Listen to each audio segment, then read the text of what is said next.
Hi guys, Ron here and welcome to the workshop.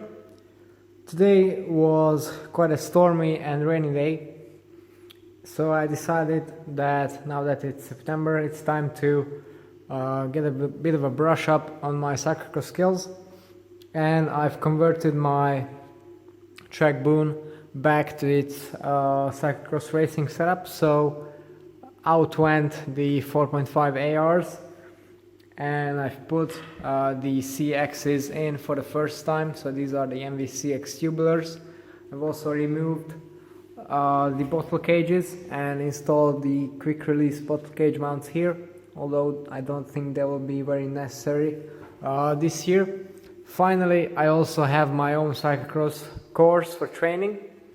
It's a little piece of trail on a riverbed that we basically created it with motorbikes.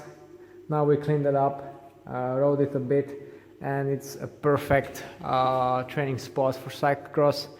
It has the exact same type of terrain and corners as you would find in a normal cross course. And today, after the storm, it was extremely muddy as well, so I decided to give that a go because, well, obviously in cross it's mainly muddy, so that's what you want to focus on to get some mud riding skills.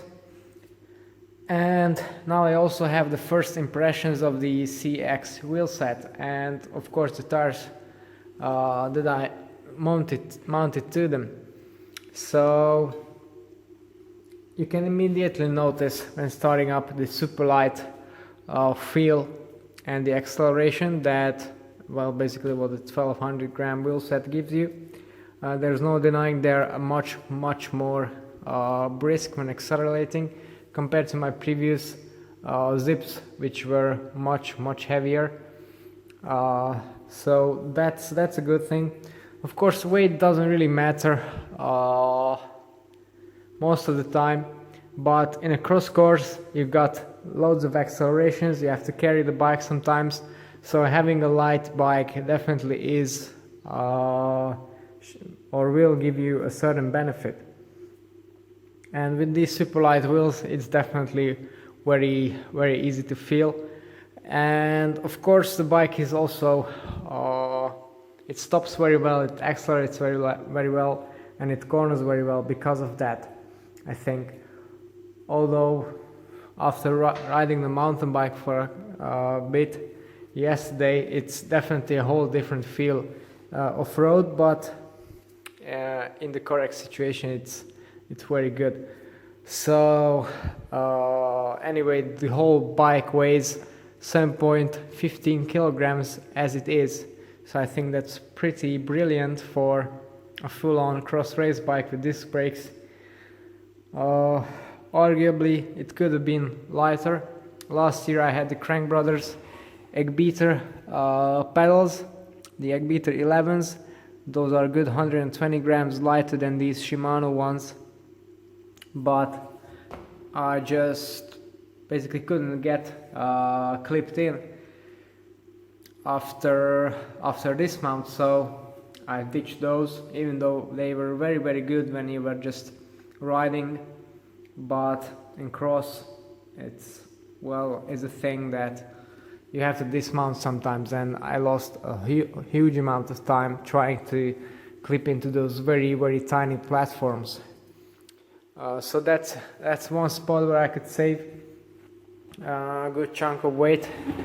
And another one is actually the power meter. For cross you don't really need one.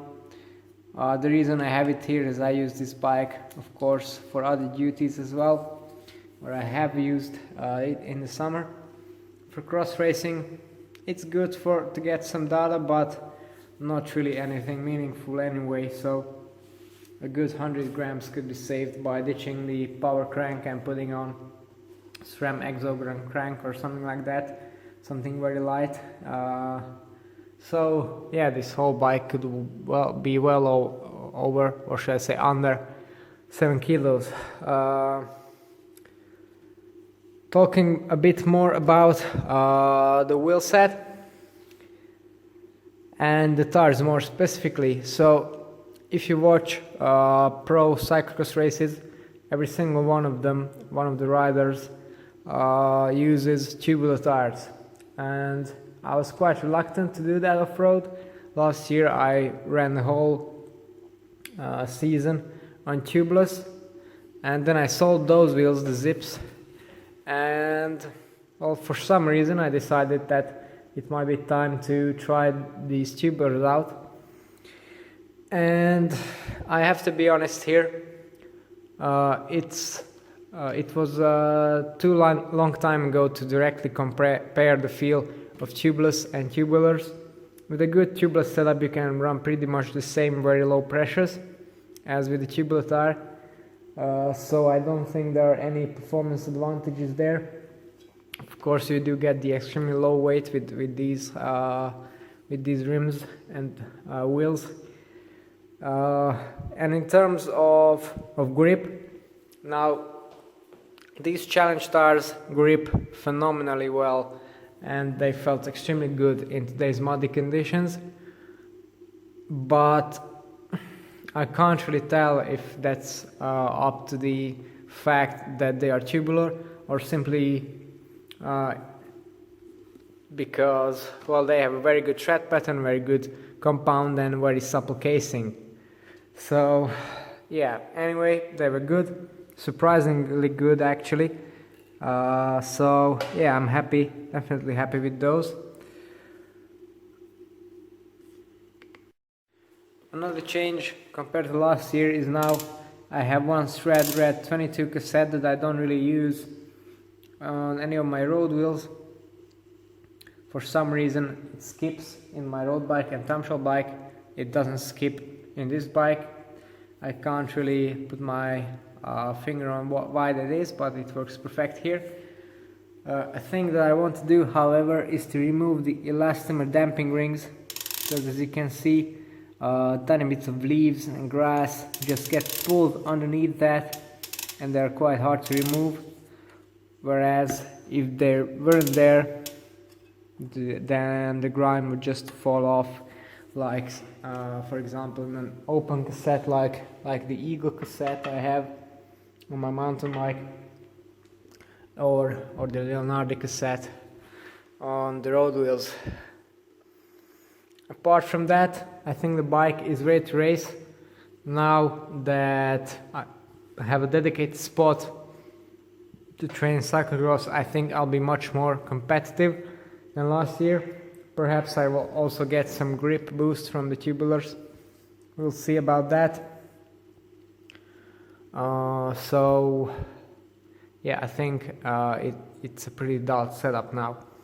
If you want to know more about my other bike setups and how I use them for different disciplines, then don't forget to tune into the channel and subscribe. It's all for today. Thanks for watching and see you next time.